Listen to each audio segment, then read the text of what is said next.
21वीं सदी के जदीद दौर में भी जम कबायली ज़िला खैबर के कुछ लोग आज भी गारों में ज़िंदगी बसर कर रहे हैं।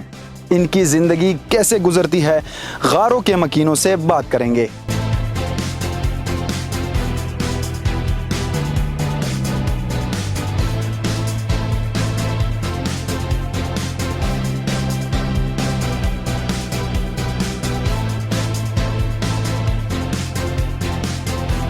ना दरो दीवार, खिड़की, ना रोशनदान, हर तरफ बस अंधेरे का रात।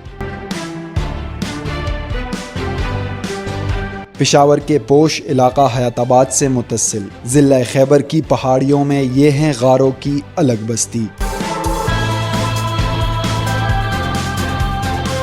जहां तकरीबन 40 के करीब ख़ानदान आबाद है। गारों के मकीन कहते हैं यहाँ रहना मुश्किल लेकिन मजबूरी है। मेरी उम्र 65 साल है। मैं इन गारों में पैदा हुआ। मानसून में बारिश का पानी इन गारों के अंदर दाखिल होता है। ऊपर से पानी आने के बाद डर लगता है कहीं बारिश के बायस गार गिर न जाए। ज़िला खैबर के दीगर पहाड़ों में भी कई खानदानों का बरसों से गारों में बसेरा है। जिन दोस्तों ने अभी तक मेरा ये चैनल सब्सक्राइब नहीं किया वो सब्सक्राइब कर दें ताकि मेरी हर आने वाली वीडियो आपको बर वक्त मिल सके।